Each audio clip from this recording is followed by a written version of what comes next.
안녕하세요. 나무아카데미입니다. 오늘은 중2 2학기 비상 1-1단원 보는 이나 말하는 이의 관점 실려있는 작품은 현대소설 일가입니다.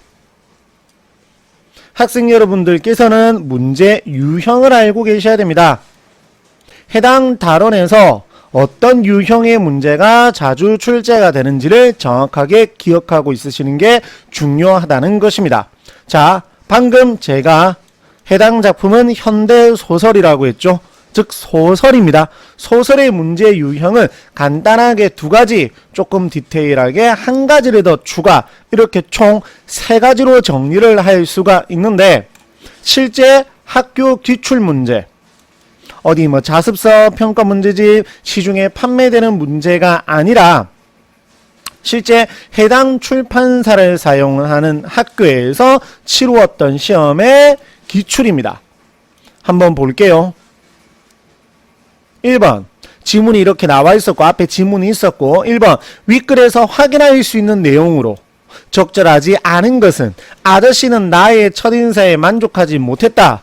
외울 수 있나요? 물론 학교에서, 그리고 본인이 복습을 하실 때 이 지문의 내용을 읽었을 것이니까 어느 정도까지는 기억이 날 수 있을 겁니다. 물론 즉 외웠다는 것은 아니라 저절로 기억이 날 수는 있는 건데, 모든 부분들 지금 여기 선지 5개, 여기 한 4번까지를 실제 한 학교의 기출문제라고 생각을 해봐도 이 내용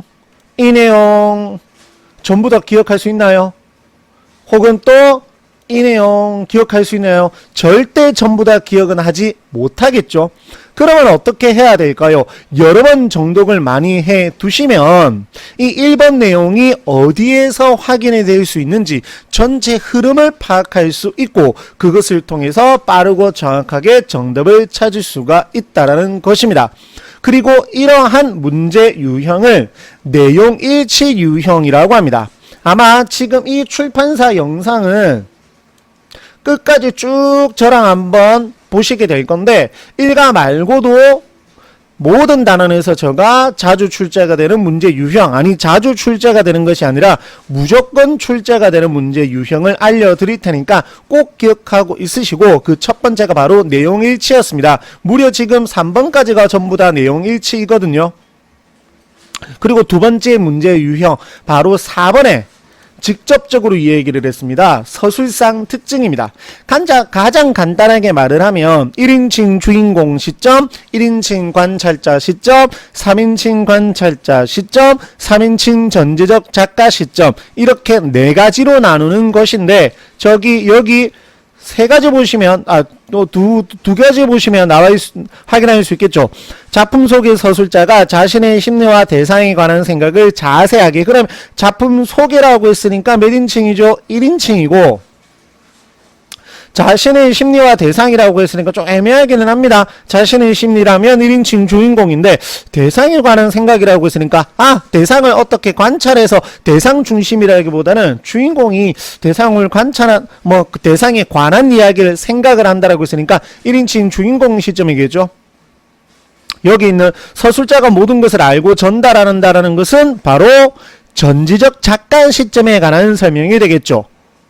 이런 식의 시점을 파악하는, 물론 여기 대화를 통해 갈등의 고조, 겉으로 드러나는 사실을 객관적인 태도로 전달, 이러한 것들은 좀 어찌 보면 내용 일치 형태랑 비슷하게 이러한 부분이 있는지를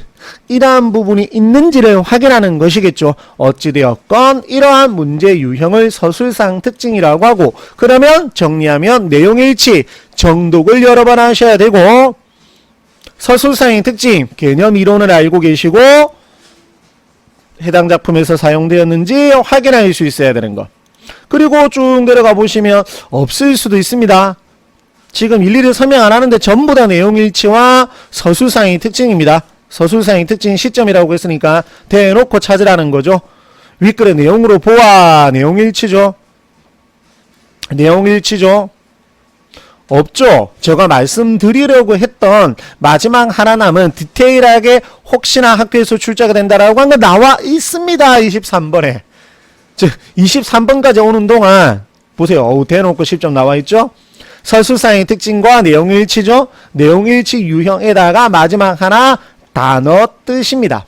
이렇게 세 가지 유형으로 출제가 된다라는 거 꼭 기억을 하고 있으시고, 자, 소설 길이가 그렇게 길어요. 맞죠?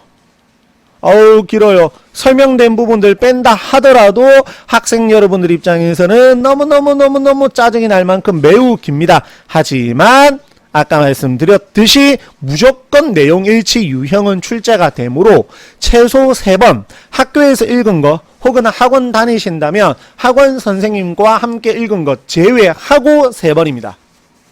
좋은 점수를 받으시려면 딱 자리에 앉으셔가지고 그렇게 3번 정도는 하셔야 됩니다. 자, 빠르게 살펴볼게요. 핵심만. 자, 주제. 일가 친척의 의미가 점점 사라져가는 현대사회에 대한 비판.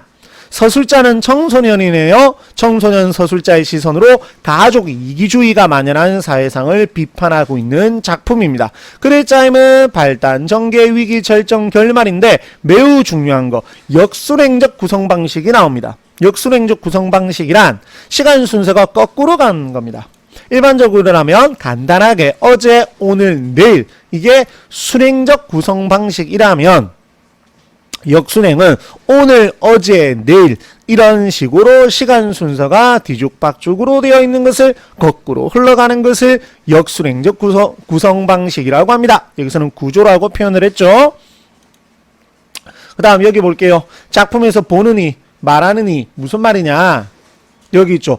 보는 이나 소단원 제목이죠. 말하는 이. 즉 보는 이는 특정 대상이나 작품에서 벌어지는 사건을 관찰하는 존재이고 말하는 이는 보통 서술자라고 하죠. 소설에서는 서술자라고 합니다.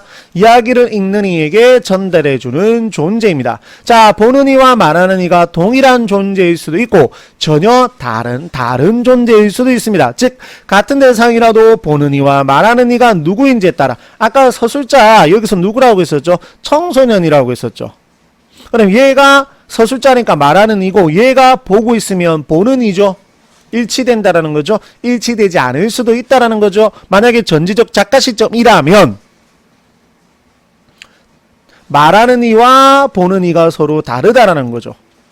자, 그 다음 이 작품의 보거나 말하는 이 나의 특성 청소년입니다. 그래서 나는 이성에게 관심과 호감을 느끼는 순수한 사춘기 청소년이랍니다.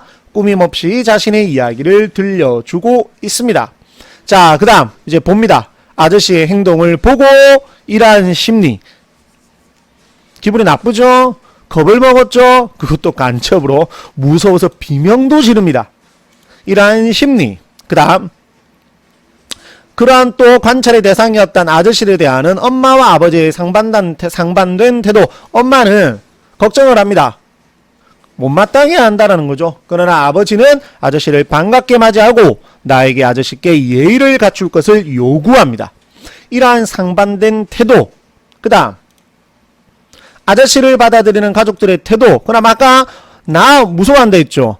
엄마 마찬가지였죠. 못마땅해 한다라고 했죠. 그러면 이렇게 묶이고 비판의 대상이 되겠죠. 어찌 보면 아버지는 아닙니다. 그리고 오른쪽으로 바로 넘어가면 그러한 나가 변화와 성장을 겪게 됩니다. 즉 자기 자신을 위해 눈물을 흘리던 나는 시간이 흐른 후 다른 사람의 외로움에 공감할 정도로 정서적으로 성숙하게 되었다라는 겁니다. 자, 그 다음 요 엄마와 아버지 상반된 태도 또 나오죠. 아까 여기서도 상반된 태도. 이러한 것은 전부 다 문제 유형상 어디에 해당이 될까요? 딩동댕 내용 일치에 해당이 되겠죠. 전부 다 기억을 하고 있으셔야 되고 9번도 마찬가지입니다. 엄마와 아버지가 싸우는 이유도 결국 어디에 해당이 될까요? 내용 일치에 해당이 될 것입니다. 엄마와 아버지가 싸우는 이유 보시고 계시죠? 이렇게 기억해 두시면 됩니다. 밑에도 쭉 더 있습니다. 밑에도 쭉 더 있는데 학생 여러분들께서 11번, 12번 보시면 되고 아까 제가 제일 처음에 말씀드렸던 문제 유형과 함께 방금까지 보여드린 전체 흐름 잘 기억을 해 두시기를 바랍니다. 지금 보시는 자료들은 저희 나무 아카데미를 통하여 이용하실 수가 있습니다. 감사합니다.